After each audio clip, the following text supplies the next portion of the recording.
Hi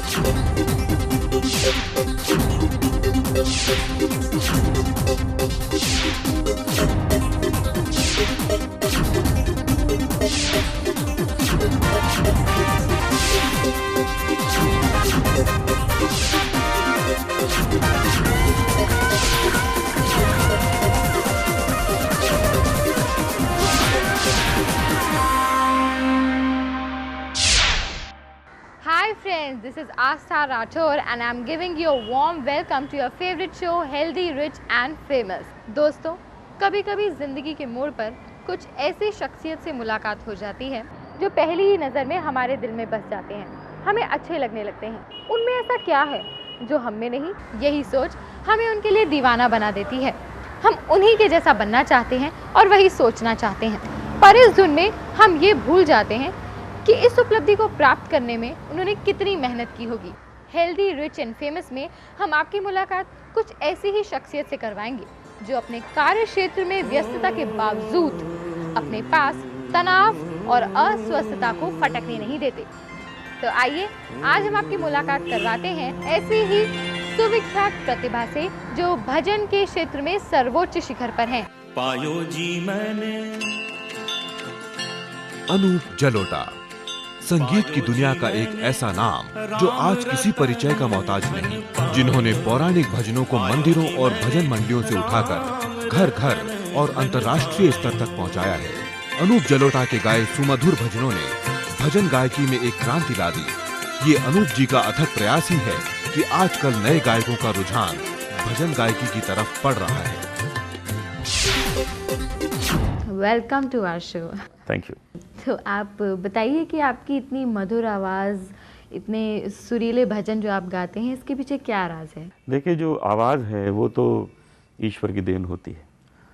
अच्छी आवाज़ तो कोई प्राप्त कर नहीं सकता, वो ऊपर वाला देता है, लेकिन उसको उसके ऊपर एक सुंदरता से उसको और खूबसूरत करना, उसके ऊपर विद्या का कवच चढ़ाना और उसको कुछ ऐसा कर लेना कि लोग सुने तो कहें कि ये सिर्फ आवाज़ ही नहीं है, इसके पीछे कुछ ज्ञान भी है, कुछ शिक्षा भी है, कुछ रियाज भी है। बचपन में जब मुझे लगा कि मुझे बहुत शौक़ है गाने का, मुझे गाना चाहिए, तो मैंने अपने पिताजी से बाकायदा सीखना शुरू किया। आज तक उनसे सीख रहा हूँ और शायद उसी का ये असर है कि जब लोग हमारा गाना सुनते हैं और उसमें कुछ विद्या का उन्हें एहसास होता है कि इसने कुछ सीखा हुआ है, तो ये सब गुरु की देन होती है। अनूप जी, ये तो आपने उभरते हुए गायक कलाकारों के लिए बहुत अच्छी बात की कि रियाज काफ़ी ज़रूरी है। साथ ही ये बताइए कि जैसे ये कुछ गायक खट्टी चीज़ें नहीं खाना, ये नहीं खाना, वो नहीं खाना, इन सारी चीज़ों को ध्यान में रखते हैं ताकि आवाज़ नहीं ख़राब हो जाए, तो आप इसके बारे में क्या कहना चाहेंगे? मुझे लगता है ये खट्टी चीज़ें, तली चीज़ें खाने से आवाज़ पर कुछ असर नहीं पड़ता है, क्योंकि इन चीज़ों का ज़रा टेम्परेरी असर होता है। सपोज़ हमारा शाम को प्रोग्राम है तो हम कोशिश करें कि आज वो चीज़ें अवॉइड करें, क्योंकि उसका 2-3 घंटे तक असर ज़रूर होगा। खट्टी चीज़ खाएंगे तो गले में थोड़ी देर खराश रहेगी, तो वो हम अवॉइड करते हैं, लेकिन जैसे ही प्रोग्राम ख़त्म होता है तो उससे डबल खा लेते हैं। ओके, तो मतलब आप ये कहना चाहते हैं कि खाइए, सब कुछ खाइए, लेकिन सब कुछ खाइए, आइसक्रीम भी खाइए, खट्टा भी खाइए, अचार भी खाइए, हर चीज़ का मज़ा लीजिए। इन सब से गला ख़राब नहीं होगा। जिस दिन परफॉर्मेंस है या रिकॉर्डिंग है उस दिन ना खाइए। हाँ, 3 चीज़ें ऐसी हैं जिनसे बचिए, उसी से गला ख़राब होगा। वो एक है तम्बाकू, ये जितना गुटखा और ये सब चलता है, स्मोकिंग, इन 2 चीज़ों को ध्यान में रखिए। ड्रिंकिंग इतनी ना हो कि आपके वोकल कॉर्ड्स पे, आपके लंग्स पे असर हो और फिर आप गाने लायक ना रहें। अनूप जी, पब्लिक मीटिंग्स में तो आपने कहा कि आप अवॉइड कर सकते हैं, लेकिन जब आप कहीं बाहर जाते हैं परफॉर्मेंस के लिए या घूमने के लिए, तो क्लाइमेट चेंज होता है, उसे आप कैसे मैनेज करते हैं? बिकॉज मैंने सुना है उससे भी आवाज़ में थोड़ी सी खराबी आ सकती है। मुझे नहीं लगता कि कुछ उसमें ख़राबी आती है। ये ज़रूरी है कि आप किसी ठंडी जगह जाएं। जैसे अभी मेरा एक प्रोग्राम था कनाडा में, विनिपेग एक सिटी है, वहाँ टेम्परेचर था -32 और मुझे वहाँ गाना था। तो हमने कोशिश की कि जैसे ही पहुँचे तो मफलर से गला ढका रहे, अच्छे ग्लव्स पहने हो, हाथ में भी ठंड ना लगे, क्योंकि जितनी भी कोशिश करें कि कार से उतर के सीधे अंदर जाएं, थोड़ी देर तो उस -32 से गुजरना ही पड़ेगा।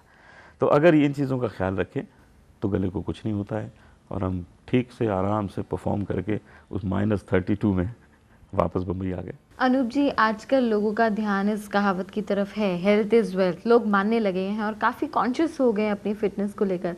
आप क्या करते हैं फिट रहने के लिए? मैं एक तो खाने पीने पे बहुत ध्यान रखता हूँ, उस तरह का ही भोजन किया जाए, उतना ही किया जाए जितना शरीर को ज़रूरत है।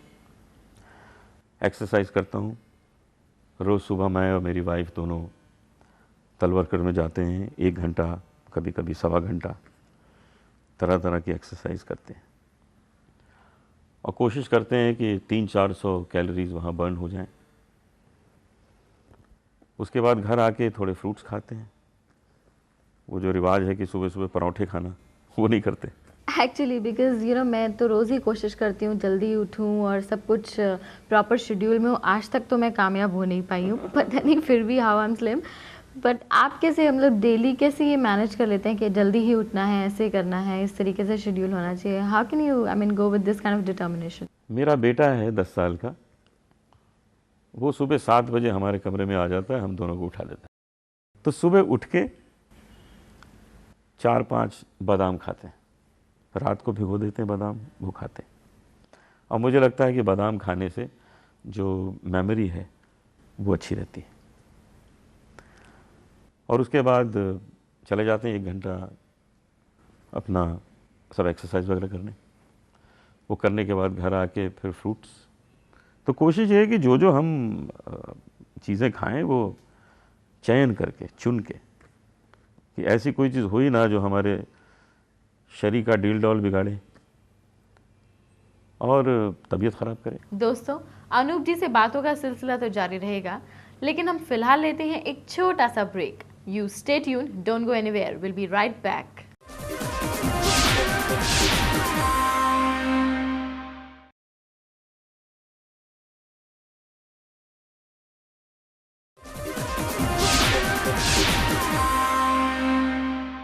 Welcome back friends after a short break. चलिए अनूप जी से बातों का सिलसिला फिर से शुरू करते हैं उनसे कुछ खास बातें।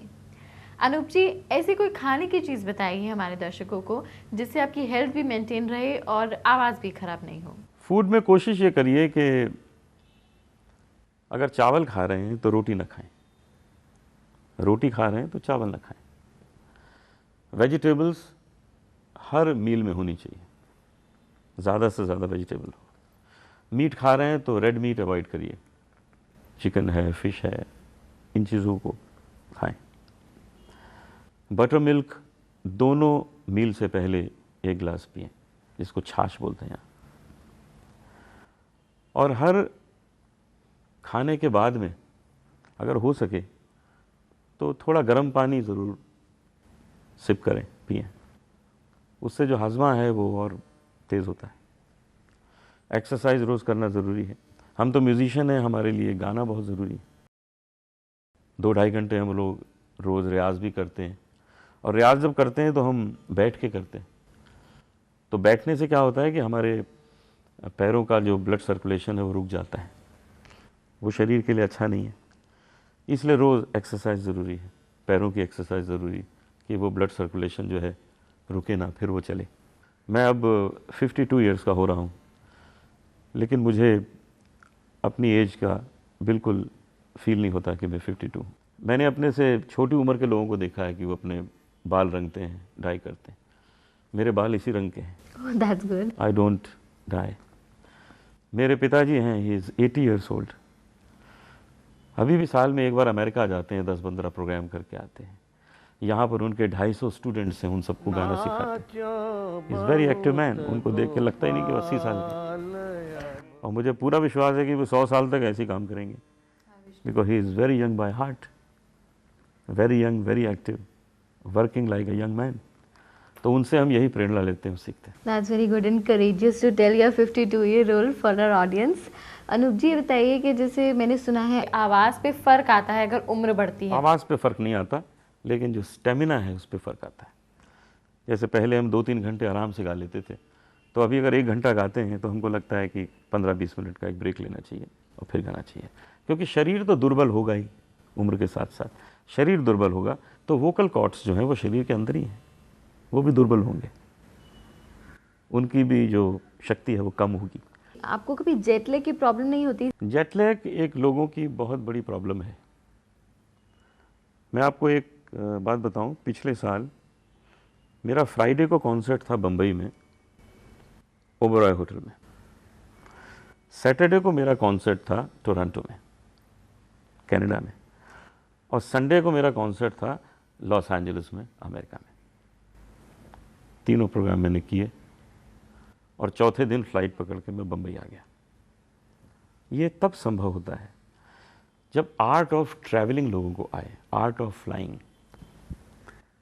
प्लेन में बैठते ही कोशिश करिए कि नींद आ जाए और आप सो जाएं। कम से कम खाना खाइए लॉन्ग फ्लाइट्स में, पानी खूब पीजिए, अल्कोहल ड्रिंक्स कोशिश करिए कि ना लें, हल्का खा के, नींद नहीं भी आ रही हो आंख बंद करके कोशिश करिए कि आप सो रहे हैं। इससे होता यह है कि जो जेट लैग है वो आपको थोड़ी थोड़ी जो नींद बीच में आती रहती है वहाँ पहुँचते पहुँचते एडजस्ट हो जाता है, और आप वहाँ जब लैंड करते हैं तो आप फ्रेश होते हैं। आपकी तो ये बातें ये साबित कर रही हैं कि एक कामयाब व्यक्ति या एक कामयाब सिंगर कह लीजिए बनने के लिए एक कामयाब एटलीस्ट फैमिली डॉक्टर तो होना ही पड़ेगा। बहुत ज़रूरी है, ये सब बातें मालूम होनी चाहिए। कहा जाता है सफलता मिलना आसान नहीं, लेकिन उससे भी कहीं ज्यादा कठिन है उसे बरकरार रखना। अक्सर हम अपने काम के दौरान अपनी व्यक्तिगत आवश्यकताओं पर ध्यान नहीं देते, जिसका असर हमारी सेहत पर पड़ता है। ऐसे में हमारा ध्यान रखते हैं हमारे करीबी, जो हमारी आवश्यकताओं को समझते हैं और उनका ख्याल रखते हैं। बहुत ध्यान रखना पड़ता है क्योंकि ये इतना ट्रैवल करते हैं तो कहाँ क्या खा रहे हैं हमें कुछ पता नहीं होता। तो जब घर में खाते हैं तो हम बहुत ही ध्यान से बहुत कम तेल में खाना बनाते हैं। बेसिक यही रहता है कि कम तेल में खाएं, और दूसरा ये भी हम कोशिश करते हैं कि स्टार्च के साथ प्रोटीन्स ना मिक्स करें। जैसे अगर रात को चिकन खा रहे हैं तो सिर्फ चिकन ही खाएं, उसके साथ चावल या रोटी ना खाएं, और दिन में अगर रोटी खा रहे हैं तो उसके साथ सब्ज़ी खाएं, अगर हो सके तो दाल ना खाएं। सो प्रोटीन्स एंड कार्ब्स को मिक्स करना थोड़ा सा फैटनिंग रहता है। एक्चुअली अब मैं इतना नहीं रोकती जितना उनको खुद ही महसूस होता है कि थोड़ा वेट कम करना है, और उसके लिए अब जिम जाते हैं। तो जिम जब से जिम जाना शुरू किया है तब से बहुत कॉन्शियस हो गए हैं कि कम ही रखें, क्योंकि जितना खाएंगे उतना उसको निकालना पड़ेगा अगले दिन। तो फिर भी उन्हें बहुत शौक़ है, मीठे का बहुत शौक़ है, रोज़ घर की बनी हुई कुल्फ़ी खाना चाह रहे हैं, लेकिन हम थोड़ा सा उसको कंट्रोल में रखते हैं कि अगर कुल्फ़ी खानी है तो आप एक रोटी कम खाइए। डिसिप्लिन उनका खुद बहुत है, लेकिन जब बाहर जाते हैं ना तो लोग बहुत खिला देते हैं। I think we have to take care of our own bodies ourselves. हमें खुद ही देखना चाहिए कि हमारे लिए क्या ठीक है। अगर कुछ भी खा रहे हों, अगर आप संयम में खाएंगे तो आप गलत नहीं हो सकते हैं। अगर आप हर चीज़ खाइए। मैं तो इतनी डाइट में नहीं बिलीव करती हूँ कि ज़रूरी ये नहीं खाओ, वो नहीं खाओ, ब्रेड नहीं खाओ, स्टार्च नहीं खाओ, मिठाई नहीं खाओ, बट हर चीज़ संयम में होनी चाहिए। Secret behind any kind of health is only one thing: love. If you love the person, you will not give each other bad food to eat. You will not encourage each other to do anything which is wrong for your body. And sometimes she does stop me for eating something I want to. So that's the best way to help each other.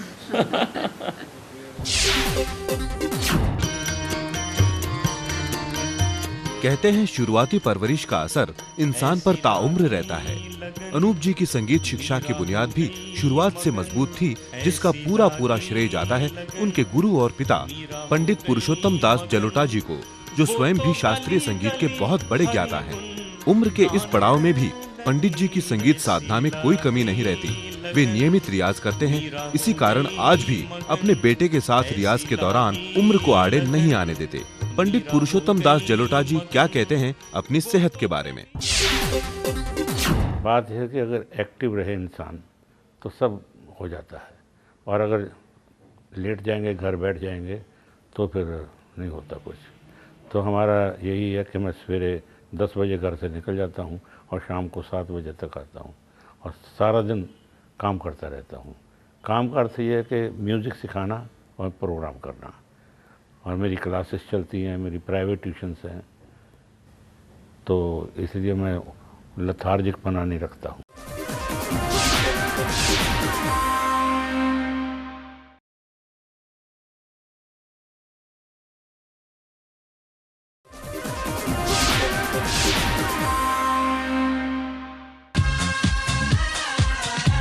ये तो हुई अनूप जी की शोहरत और कामयाबी की बातें।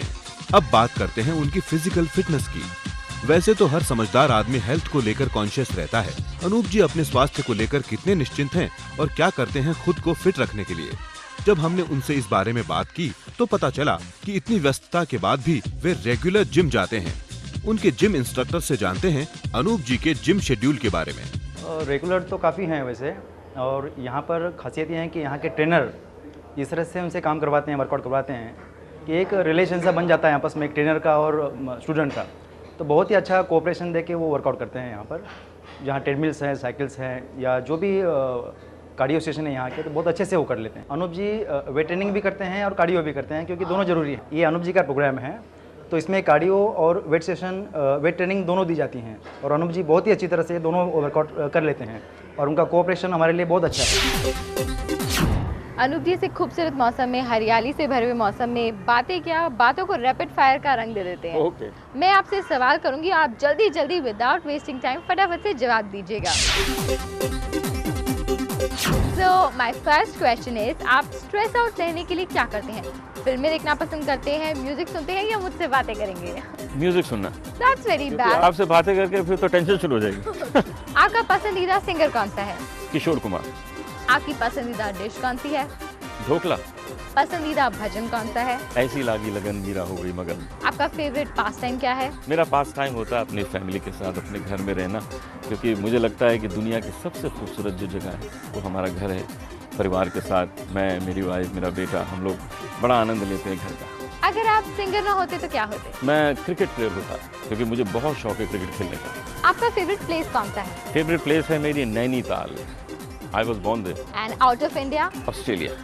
अच्छा ये बताइए कि सेहत और शोहरत में से आप किसे चुनेंगे? मैं सेहत को चुनूंगा। सेहत रहेगी तो ही तो शोहरत मिलेगी। एक लाइन में बताइए one definition about healthy flirting. Healthy flirting through the music, through a song. Anup ji, you are excellent at rapid fire round. That was wonderful to play with you. I would love to play it again. Thank you. अब जाने से पहले हमारे viewers के लिए आप अपना health फंडा बताइए। मेरा हेल्दी फंडा ये है कि अच्छी हेल्थ हो तो दुनिया की हर चीज़ का आप आनंद ले सकते हैं। Health is wealth. जान है तो जहान है। आप जो कुछ खाना चाहें, जो पीना चाहें, घूमना फिरना चाहें, वो तभी संभव है जब आपकी हेल्थ आपको अलाउ करती है। तो अपनी हेल्थ ठीक रखिए।